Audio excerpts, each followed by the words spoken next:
কার্য নষ্ট রে। পুরুষ নষ্ট হাটে, খারাপ রাস্তায় গাড়ি নষ্ট, নারী নষ্ট পুষ্কনির খোলা ঘাটে রে। ফোলাফান্ডি কই, ফোলাফান্ডি কই আমার ফোলাফান্ডি। রমজান মাস হলো কোরআন নাজিলের মাস। যদি আপনি রমজান মাসে কোরআন তেলাওয়াত করেন, এই কোরআনটা হাসরের ময়দানে আপনার জন্য দাঁড়ায়া যাবে। আল্লাহরে ডাক দিয়ে বলবে, আল্লাহ তোমার বান্দা রমজান মাসে কোরআনকে তেলাওয়াত করেছে, ও আল্লাহ তুমি কোরআন তেলাওয়াতকারীর জন্য আমি কোরআনের সুপারিশটা গ্রহণ করে নাও। আল্লাহর হাবিব বলেন, এই কোরআনের সুপারিশের কারণে আমার আল্লাহ কোরআন তেলাওয়াতকারীকে জান্নাত দিয়ে দিবে। তাহলে এই কোরআন শরীফ আমরা তেলাওয়াত চাই কি চাই না? আর জোরে বলো, চাই কি চাই না? এই কোরআন ছিল, কোরআন আছে, কোরআন থাকবে, কিন্তু আমার দেশে বড় কষ্ট লাগে। রমজান মাসে কোরআন তেলাওয়াত করবে দূরের কথা, ভালো করে 10টা সূরা ভালো করে বানান করে পড়তেই পারে না। এটা সন্তানের দোষ না, সবচাইতে বড় দোষ হলো অভিভাবকের দোষ। কথা কোন ঠিক কিনা? মোবাইল নামক গজবাইশা এই প্রজন্ম কোরআন থেকে অনেক দূরে চলে গেছে। আগে আমরা মা চাচিরা আমরা ঘুম থেকে ফিরাইয়া মিড়াইয়া বাইরাইয়া মসজিদে মক্তব পাঠাইছে, মসজিদের হুজুরে গোল কইরা দাঁড় করাইয়া পড়াইছে, বিশুদ্ধ ভাবে কোরআন পড়ো নইলে নামাজ হবে না। ঠিক কিনা? নামাজ যদি না হইল তবে কিছুই হইল না। হামজা জবর আ, মিম জের মি, নুন জবর না, আমিনা, আমিনা বানান কি? এইভাবে আমরা লাইন ধরে ধরে পড়াইছি। আর এখন কিন্তু পড়ায় না, পেড়ো বাচ্চা থাকতে আমার ফুলারে কিন্ডার গার্ডেনে পড়াবো। কথা গণ ঠিক কিনা? আর ডাক্তার বানাও অসুবিধা নাই, ইঞ্জিনিয়ার বানাও অসুবিধা নাই, মৃত্যুর আগ পর্যন্ত কোরআন তেলাওয়াত দিয়ে নামাজ পড়তে হবে। কথা কোন ঠিক কিনা? এখন তারা কোরআন শরীফ পড়তে পারে না। ওয়া ইযা সালাকা ইবাদি আন্নী ফাইন করিব উজিবু দাওয়াতাদ দাঈ ইযা দাআন ফালিয়াস্তাজিবুলি ওয়ালিউমিনু বি লাআল্লাহুম ইরশাদুন। এই যুবক ভাইরা আমার, এইভাবে কোরআন তেলাওয়াতটা অনেকে আমরা করতে পারি না, কোরআনের মধ্যে সময় দিতে পারি না। গভীর মনোযোগ, ও যুবক ভাইরা আমার, কোরআন তেলাওয়াত চাই কি চাই না? বন্ধুরে আমার, ও আমার ফতুল্লার বাবারা, এই কোরআন আপনার জন্য সুপারিশ করো। রমজান মাসের রোজা রাইখা যদি তুমি হাসরের ময়দানে ওঠো, আর রমজান মাসের রোজা না রাইখা যদি হাসরের ময়দানে ওঠো, তাইলে দুইজনে দুইটা খেলার কথা শুনে যাও। হাসরের মাঠে গেলে সোজা হইয়া যাওয়া লাগবে, মাথার 8 বিঘা উপরে সূর্য থাকবে, কেউ কাউকে সুপারিশ করবে না। পানি তৃষ্ণায় সবাই কাতর হয়ে যাবে। এক শ্রেণীর মানুষ বলবে, যারা রোজা রেখেছে তারা বলবে আল্লাহ পানি দাও, আল্লাহ তাকে পানি দিব। যারা রোজা রাখে নাই বলবে আল্লাহ পানি দাও, আল্লাহ পানি দিব। এবার যারা পানি পাইব, একদল পানি পাইয়া এমন আনন্দে আর সে আজিমের নিচে চলে যাবে। আরেক দলে পানি পাইয়া আল্লাহরে ডাক দিয়ে বলবো, আল্লাহ আমরা তো তোমার বান্দা, এরাও তোমার বান্দা, আমরা পানি চাইলাম, এরাও পানি চাইলো। এদেরকে দিলা তুমি হাউজে কাউসারের পানি, আর আমরা দিলা তুমি জাহান্নামের নিচের পোষ গুলা দিলা, দুনিয়ার আগুনের চাইতে আরো গরম পোষ। মুখের মধ্যে দেওয়ার পর জিহ্বাটা খসে গেছে, ঠোঁটগুলা খসে পড়ে গেছে, দাঁতগুলা বের হয়ে গেছে। এবার ডাক দিয়ে বলে, আল্লাহ তুমি তাদেরকে দিলা হাউজে কাউসারের পানি, আর আমরা কেন জাহান্নামের পোষ দিলা? আল্লাহ ডাক দিয়া বলবে, মনে আসেনি? মনে আসেনি? আমি আল্লাহ বলছিলাম তোমরা রোজা রাখো, আমি আল্লাহ বলছিলাম যখন তোমাদের মাঝে রমজান মাস আসে তখন তোমরা রোজা রাখো, কিন্তু তোমরা রোজা রাখো নাই, না রেখা দিনের বেলা পানাহার করেছো। আর আমার এই বান্দারা আমি আল্লাহর ডরে রোজা রাখতে যাই দিনের বেলা কিছু খাই না। ইফতারটা সামনে লইয়া আলুর সব আছে, বেগুনি আছে, বুটবাজি আছে, মুড়ি আছে, শরবত আছে, এতগুলা নিয়ে যায় আমরা দুনিয়ার জমিনে বসি। ইফতারের টাইমে বান্দার আনন্দের টাইম, আল্লাহ আল্লাহ ডাক দিয়ে বলবে, ও ফেরেশতারা, আমার বান্দারা ফতুল্লাহ কি করে? কথার কথা বলতেছি, আমার বান্দারা কি করে? কই আপনার বান্দারা তো ইফতার নিয়ে বসে আছে, এদের গলার অবস্থা কি? কই গলাটা শুকায় গেছে। পেটের অবস্থা কি? কই পেটের অবস্থা ভালো না। এরা খায় না কেন? আল্লাহ তোমার ডরে খায় না, তোমার ভয়ে খায় না। তুমি যদি মারো, আল্লাহ ডাক দিয়া বলবো, ও ফেরেশতারা, তোরাই তো বলছিলি আমি যেন দুনিয়াতে মানুষ না বানাই। ইন দি মিন টাইমে দেখ দেখ, যারা আমি আল্লাহর ডরে খায় না, আমি তোদের কাছে জানতাম চাই, এরা আমি আল্লাহরে দেখছিনি। ফেরেশতারা বলবে না, এরা আমার জাহান্নাম দেখছে, জাহান্নাম দেখছেনি। ফেরেশতারা বলবে না, এরা আমার হাউজে কাউসারে দেখছেনি। তারা বলবে না, এরা পুলসিরাত দেখছেনি গো। ফেরেশতারা বলবেন না, যারা আমি আল্লাহর না দেখা এমন ভাবে খাবার খায় না, গলা শুকায় যায়, আমার ডরে নির্ধারিত টাইমের অপেক্ষা করে, ইফতারের টাইমটার অপেক্ষা করে। ফেরেশতারা দেখ দেখ, আমার বান্দারা আমি আল্লাহর ডরে খায় না, এদের ইফতারের পানিটাও মুখে দিতে দেরি হবে। আমি আল্লাহ রাব্বুল আলামিন তাদের গুনাহগুলো ক্ষমা করতে দেরি করব না। আরে জোরে জোরে করুন না সুবহানাল্লাহ। যুবক ভাইরা আমার, আল্লাহ বলছেন, সিবগাতুল্লাহি ওয়া মান আহসানু মিনাল্লাহি সিবগা। আল্লাহ খায় না, বান্দা দিনের বেলা খায় নাই, আল্লাহ পান করে না, বান্দা দিনের বেলা পান করে না। আরে বা আল্লাহ তো কোনো সময় খায় না, কিছু একটা সময় বান্দা আল্লাহর ডরে খায় না। ওই আল্লাহর প্রেমের রঙের সঙ্গে বান্দার যে অভূতপূর্ব প্রেমের উপস্থাপনে আমার আল্লাহ বান্দার প্রতি রাজি হইয়া যায়। এই কথাগুলো অনেকে বোঝে না রে বাবা। আল্লাহ কয়, রমজানের রোজা আমি আল্লাহর জন্য, আমি আল্লাহ নিজে পুরস্কারটা দিব, আমার হাত দিয়ে আমি আল্লাহ পুরস্কার দিব। কদ্দুরা দিব জানি না। আরে আল্লাহ যদি দেয়, এই পুরস্কার নিয়ে তো বাজান অন্যদিকে বিচারের সম্মুখীন নাও হওয়া লাগতে পারে। আল্লাহ দিলি কি আর কম দিব নাকি রে বাবা? বন্ধু, রোজা একটা আধ্যাত্মিক চিকিৎসা, এই রমজান চলে গেলে আর আসবে না। এই জন্য যুব এমন আছে নাও পাইতে পারো রমজান মাস। এই জন্য আল্লাহ রাব্বুল আলামিন বলবে, বেরোজদাররা, ফেরেশতারা ধাক্কা মেরে বের করে দেয়, এদেরকে ধাক্কা মেরে বের করে দেয়। আজকে সমাজের ফতুল্লার জমিনে যারা 30 দিন রোজা রাখে না, এরাই ঈদগার ময়দানে গিয়া মাতবরি করে। সাদা একটা ফাতলা দুটি কাপড় পিনবে, ভিতরে একটা সাদা সেন্ট গেঞ্জি লাগায়, এই হাতের মধ্যে ব্রেসলেট, এই হাতের মধ্যে ব্রেসলেট, একটা সাদা লুঙ্গি লাগাইয়া, পাউডা কাউরি দিয়া যাইয়া, পাউডা কাউরি দিয়া যাইয়া এমন ভাবে মসজিদের মধ্যে যাইয়া বয়া বয়া ক, ইমাম সাহেব নামাজ পড়ার সময় শুরু হইব।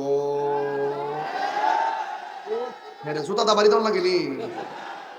আমি যে ঈদের মধ্যে নামাজ পড়ে, বাবার বাবা যে কথা আমি কই, আমি কে কেডা কেডা খাইছ সব গেলাম চিনি, একটু পরে গাঁট ধাক্কাতে বাড়ি করে দিম কয়া দিলাম এমনি এমনি স্যার।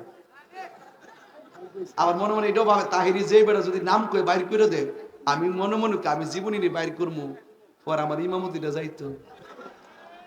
আবার গ্রামের মানুষ না, আবার লাঠি লিয়ার হয়ে যাবো। হ্যাঁ, একবার রাখলে রাখবো, না রাখলে আপনি কি দিছে? আমার কি তো হইছে গোড়ার ডিম, তুই জুতার বাড়ি খাইবে কবরে যায়, অসুবিধা কি? আমার সমস্যা কি? এই যায় মসজিদে বয়ে বয়ে বয়ে মতবরি করে।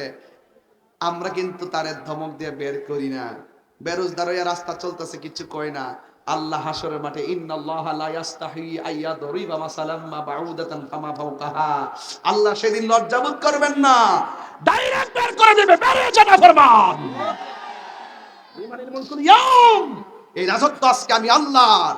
আমি বলছিলাম তোর রোজা থাক, আমি নিজের হাতে পুরস্কার দিব, থাকিস নাই বেরিয়ে যা। চিৎকার মেরে কি আল্লাহু আকবার বলবেন না? আরো জোরে কেন আল্লাহু আকবার জোরে কর না কেন? গভীর মনোযোগ। বেরোজগাররা নিয়ত করো, আজকে অনেক বিদেশিরা আছে, বিদেশ যাওয়ার সময় রোজা থাকে না, কয় দেশ থেকে গেলে আর জীবনে খাইতাম পারতাম না, ইচ্ছা মতে খাইবার লাগে ভাগলে। মাও কফুত্রে তুই তো 2 দিন পরে বিদেশ যাবে গা, একটু ফুত্রে ফুত বালা বালা খায়াটে হলো, আর কি সুযোগ পাইবে বাজান? রোজা লাগতো না রে ফুত, বহুত সময় আছে রে ফুত। ফুত এই ফুত তুই যায় আর বিদেশ যায় কাম পানা। কথা কর ঠিক না বেটি? কি পানা? কাজ পানে। কারণ মালিকের কাজ করলে মালিক দেওয়ার জন্য প্রস্তুত। কথা কন ঠিক না বেটি?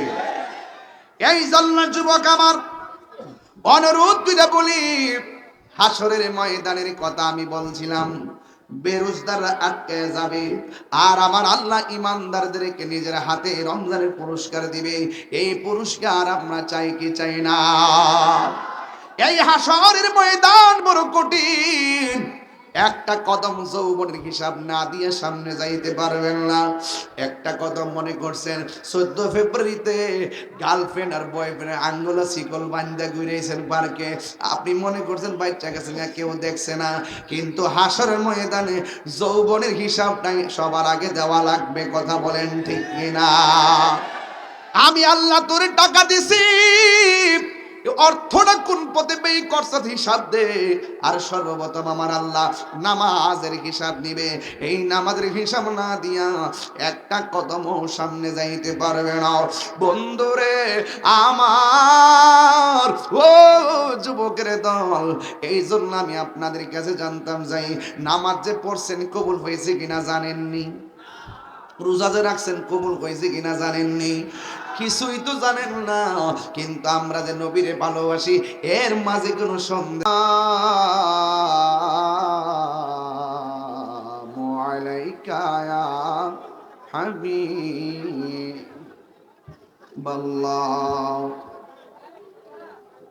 আসসালাতু ওয়াসসালামু عليك يا شفيع المذنبين،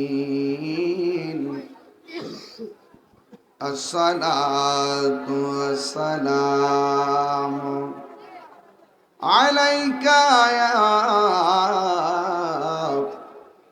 رحمة للعالمين.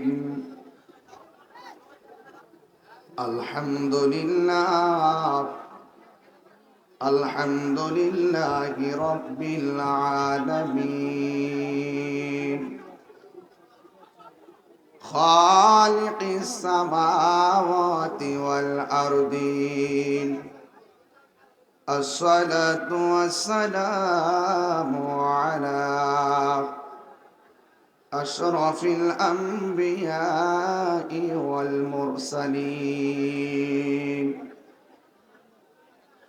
وعلى آله وأصحابه وأزواجه وذريته وعلماء أهل السنة والجماعة أجمعين، الذي أرسله بالحق بشيرا ونذيرا وداعيا إلى الله بإذنه وسراجا منيرا. إن الله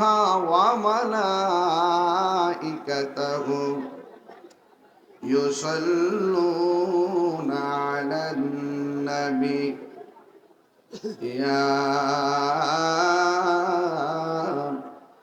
أيها الذين آمنوا صلوا عليه وسلموا تسليما. اللهم ভিতরে সাউন্ড একটু বড় করেন, ক্লিয়ার করে বড় করেন। ওয়ালানা মুহাম্মদ ওয়ালা আলি সাইয়্যিদিনা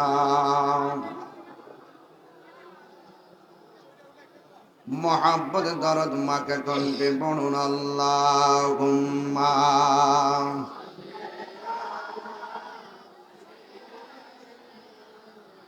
মাওলানা মুহাম্মদ। এখন ঠিক আছে।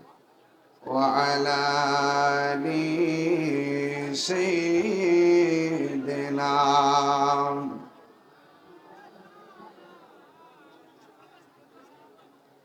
হেরার গুহায় তোমারি ধ্যান, আসমান থেকে নামে আল কোরআন, ভাঙল সবার ভুল তোমারই উপরে, আসলো কোরআনের ছায়া তোরে, খালিদ ওমর আলী আবু বকর, ইসলামী ঝান্ডা নীল যে তুলে। আল আমিন তুমি ছিলে চিরদিন সকল মানুষের তরে, হে রাসূল তোমাকে ভুলে আমি কেমন করে, হে রাসূল তোমাকে ভুলে আমি কেমন করে। আল্লাহুম্মা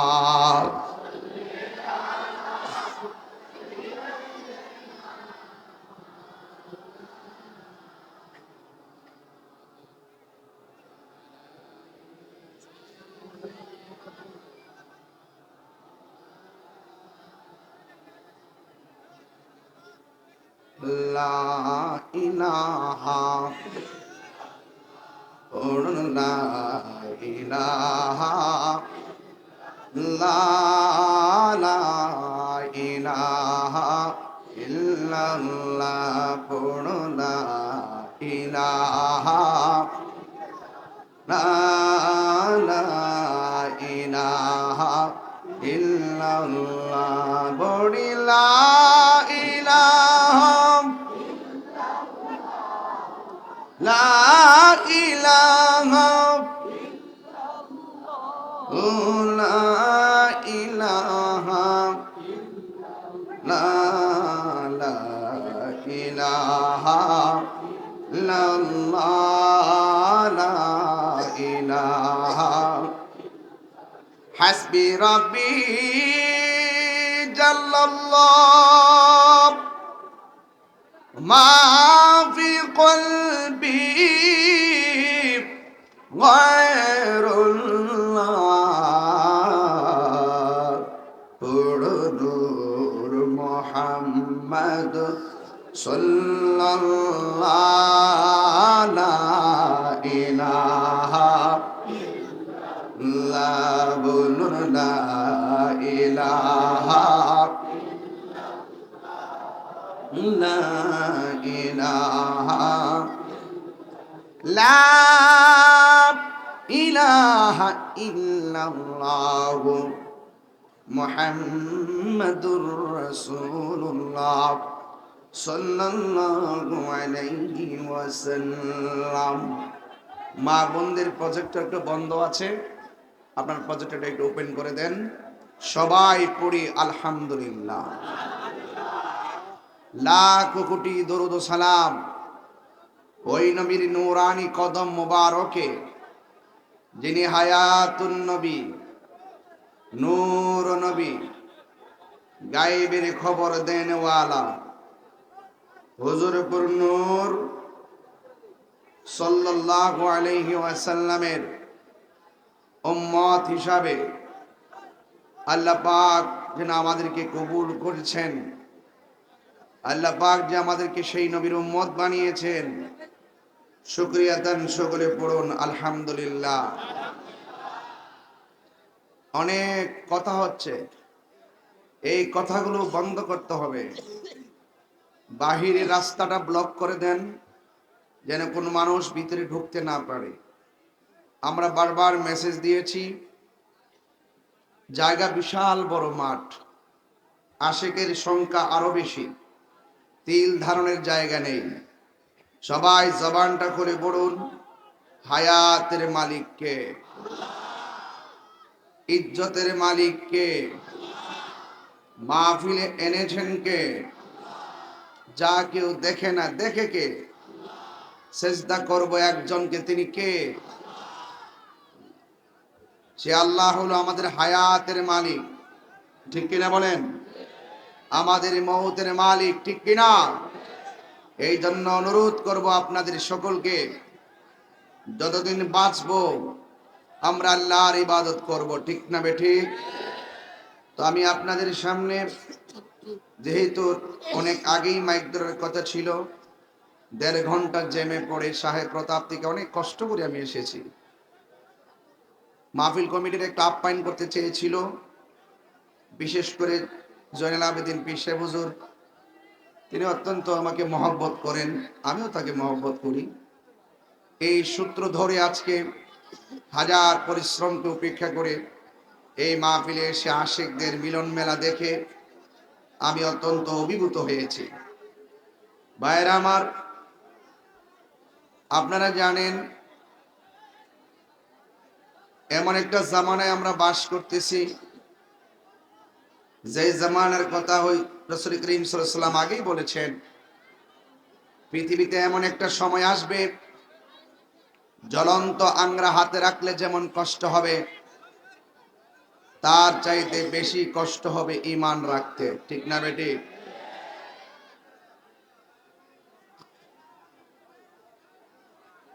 লাভবান হওয়ার জন্য আমাদের ব্যবসায়ীদের মধ্যে অনেক ব্যবসায়ী আছে। আমি বিশ্বের যত দেশ দেখেছি, যতটুকু আল্লাহ আমাকে বোঝার ক্ষমতা দিয়েছেন, দেখেছি সব দেশে রমজান মাস আসলে দ্রব্যমূল্য নিয়ন্ত্রণ করে,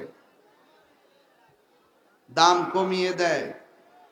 আর আমাদের দেশে কিছু সিন্ডিকেট আছে ব্যবসায়ী নামে, এই সিন্ডিকেটরা দ্রব্যমূল্যের দাম দ্বিগুণ বাড়ায়া দেয়। রমজান মাস কি জুলুমের মাস নাকি সহনশীল মাস?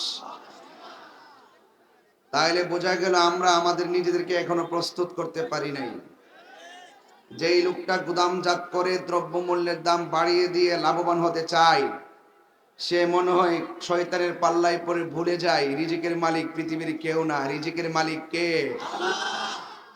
তুমি দেখতেছো দ্রব্যমূল্যের দাম বাড়িয়ে দিয়ে লাভবান হচ্ছ, আরেক দিক দিয়ে তোমার বিশাল বড় ধরনের লস হয়ে যাবে। কারণ ইজ্জতের মালিক যেমন আল্লাহ, রিজিকের মালিকও। এই পৃথিবীতে জুলুম করে কেউ বাঁচতে পারে নাই, ঠিক না বেটি? এই জুলুম থেকে যদি বাঁচতে চান, মানবিক মানুষ যদি হতে চান, চিশতিয়া মুজাদ্দিদিয়া দরবার আপনারা আসতে পারেন। মানবতা শিখে যান, ভালোবাসা শিখে যান। জুলুম এখানে শিক্ষা দেওয়া হয় না, নির্যাতন শিক্ষা দেওয়া হয় না। রমজান মাস যেমন করে আত্মশুদ্ধির মাস, ঠিক এমনই ভাবে আল্লাহর ওলিরা মানুষের অন্ধকার হৃদয়কে আলোকিত করে মানবিক মানুষ বানিয়ে দেয়। কথা বলেন ঠিক না ঠিক?